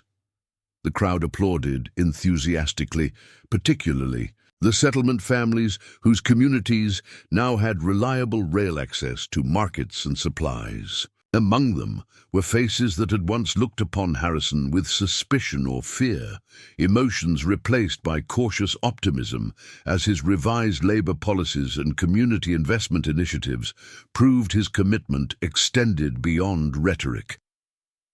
As Harrison concluded his remarks, Governor Williams stepped forward to offer his own congratulations, his political instincts having led him firmly into the railroad's camp once Montgomery's power began to wane. The territorial legislature had recently approved additional funding for security along the route, a public acknowledgement that Wyoming's future lay with diversified development rather than cattle monopolies.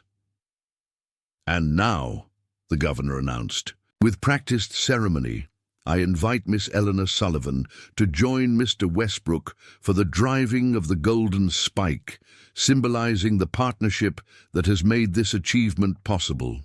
Eleanor moved forward, accepting the ceremonial hammer Harrison offered.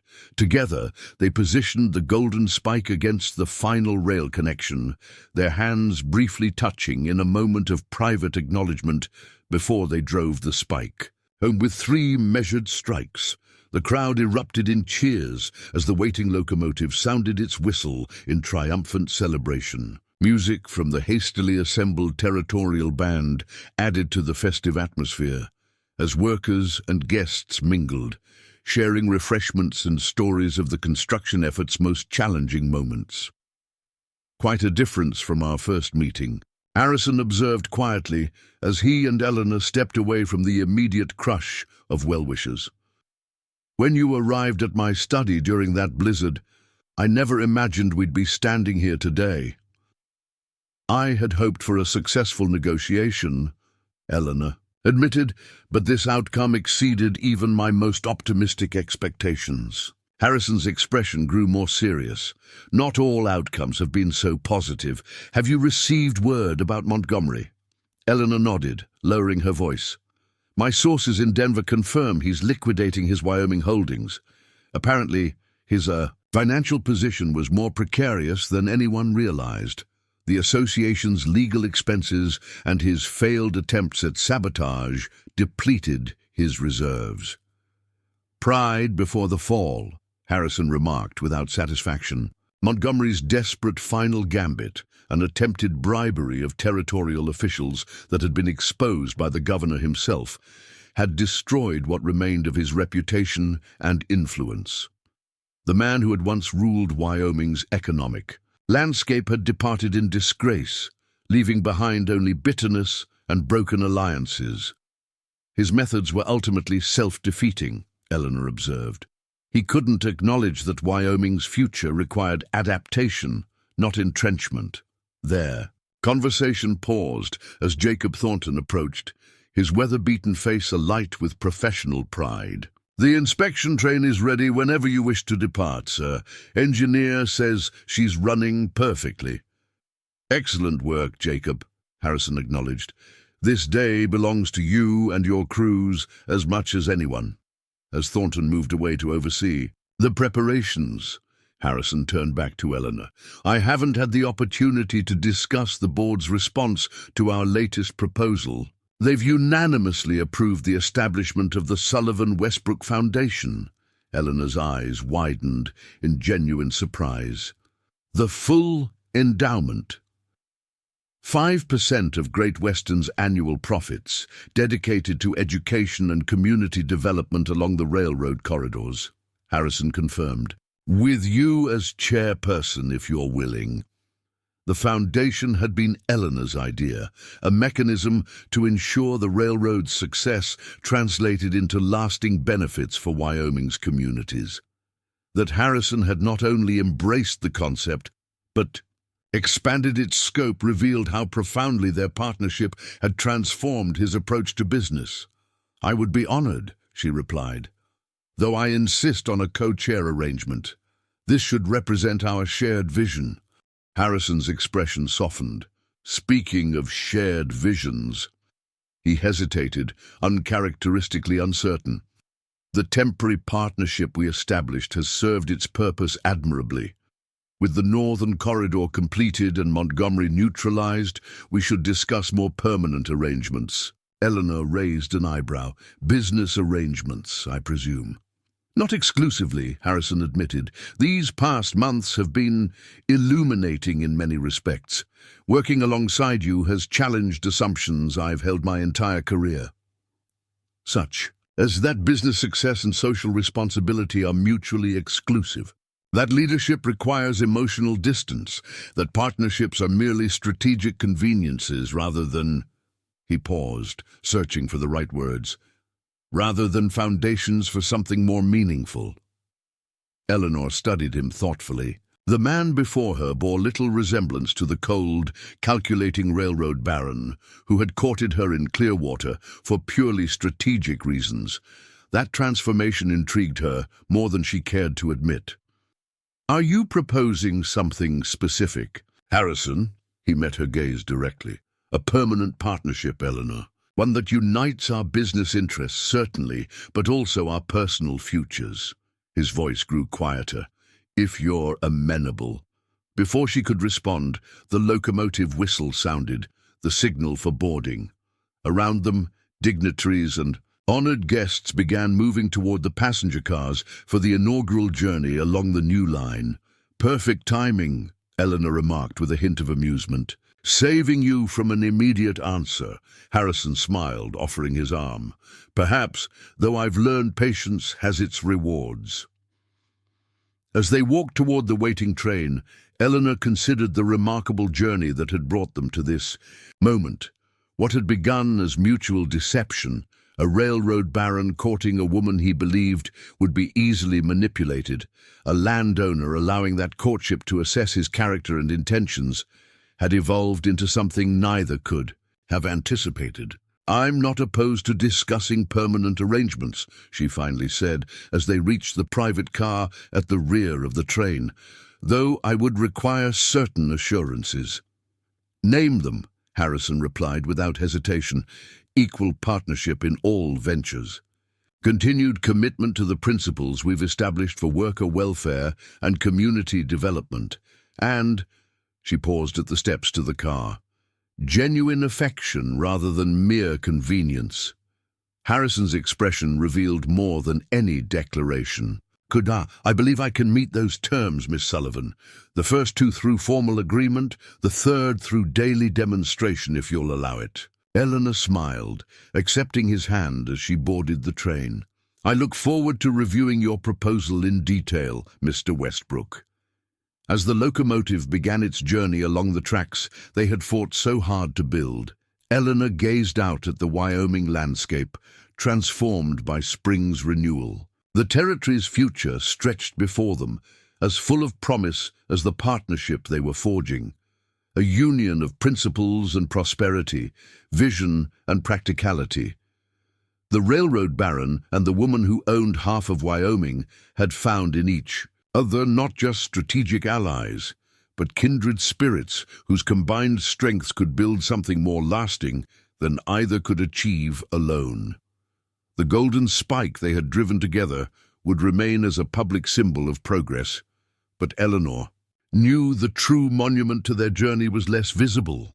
It lay in changed minds, strengthened communities, and a partnership that had begun in deception but would continue in truth.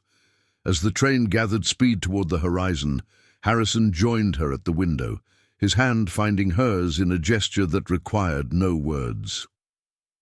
The Wyoming wilderness rolled past, a canvas awaiting their shared vision, no longer adversaries, no longer merely allies, but partners in every sense that mattered.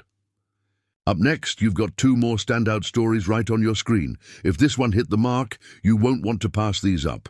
Just click and check them out. And don't forget to like, subscribe, and turn on the notification bell so you don't miss any upload from us.